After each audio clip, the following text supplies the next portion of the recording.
ونستعينه ونستغفره ونؤمن به ونتوكل عليه ونعوذ بالله من شرور أنفسنا ومن سيئات أعمالنا من يهده الله فلا مضل له ومن يضلله فلا هادي له ونشهد أن لا إله إلا الله وحده لا شريك له ونشهد أن سيدنا ومولانا محمدا عبده ورسوله وصلى الله تبارك وتعالى على خير خلقه محمد وعلى آله وأصحابه وأزواجه وذرياته أجمعين أما بعد فقد قال الله تبارك وتعالى في القرآن المجيد قل إن كنتم تحبون الله فاتبعوني يحببكم الله ويغفر لكم ذنوبكم والله غفور رحيم.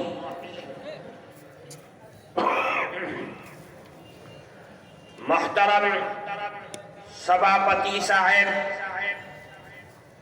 اور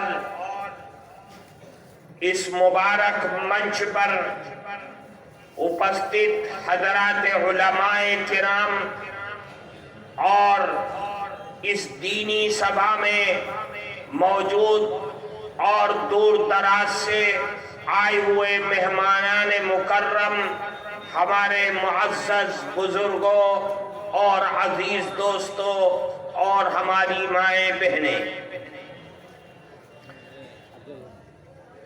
سب سے پہلے میں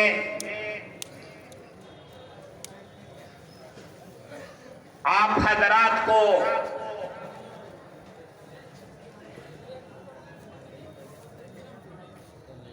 یہ بتا دوں، جیسا کہ ابھی حضرت مفتی صاحب مفتی طیب الرحمن صاحب دامت برکاتہم نے عرض کیا کہ اس جلسے میں،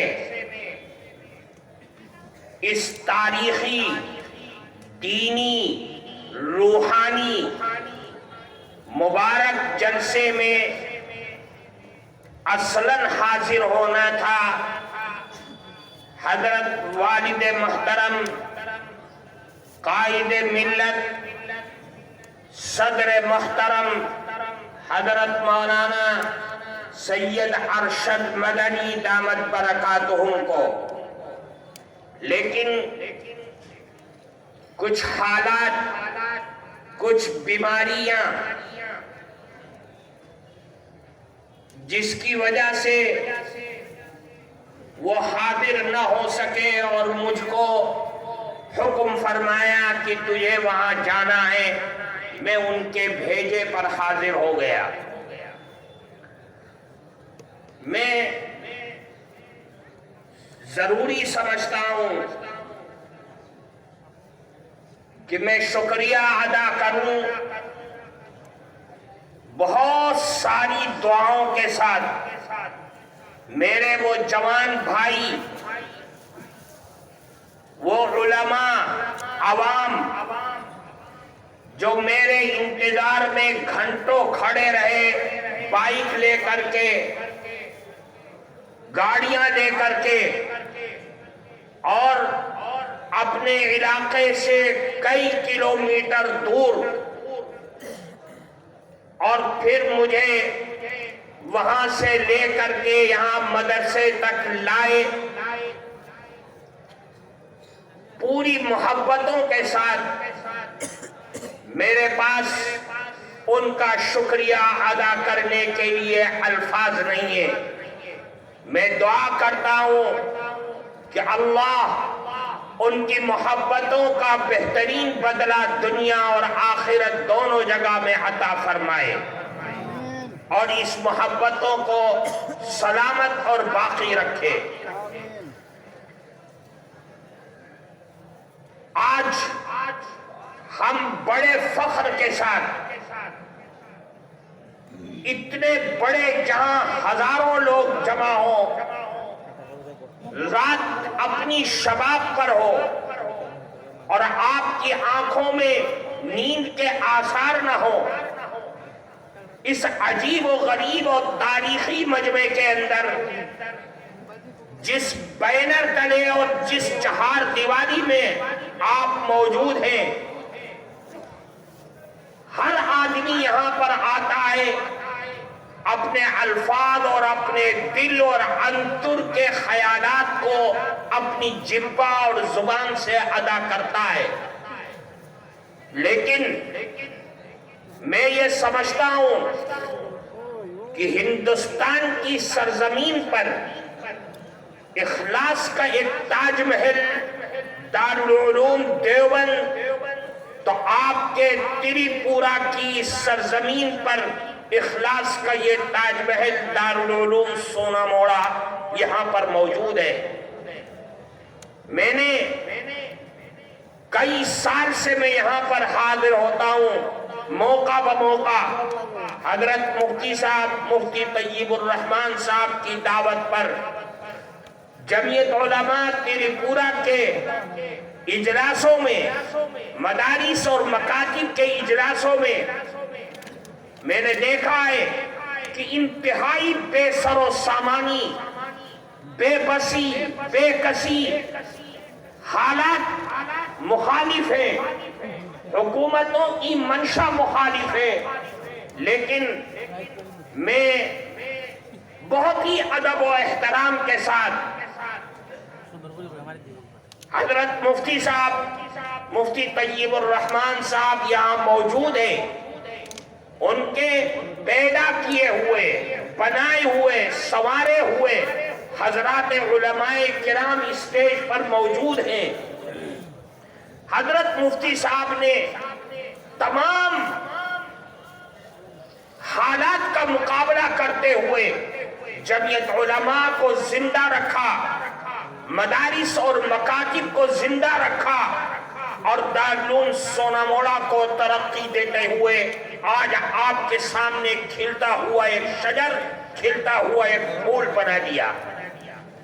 یہ تو وہ الفاظ ہیں جو اپنے دل کے خیالات کا اظہار کر رہے ہیں، لیکن در حقیقت جمعیت علماء ایک طرف، دارالعلوم سونا موڑا اور مکاتب اور مدارس کو ایک طرف رکھیے، حضرت مفتی صاحب دامت برکاتہم کا اس تریپورہ کی سرزمین پر سب سے بڑا کارنامہ یہ ہے جو ان کے دخول جنت کے لیے سب سے بڑا ذریعہ ہوگا کہ انہوں نے اس راجیہ میں جہاں بہت مختصر سی تعداد میں مسلمان بکھرے ہوئے آباد ہیں، مسلمانوں کو حکومت کی نظر میں، عوام کی نظر میں عزت، مقام اور ان کو جینے اور پھرنے اور چلنے اور کاروبار کرنے کی امنگ اور ہمتیں اور حوصلے عطا کیا ہے۔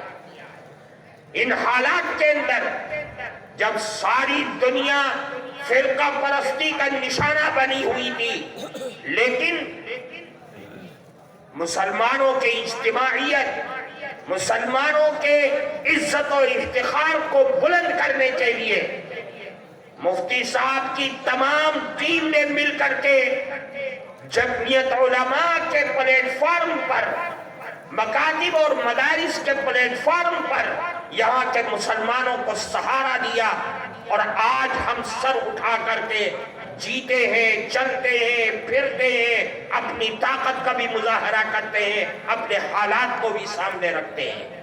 یہ بہت بڑا کارنامہ ہے۔ میں دعا کرتا ہوں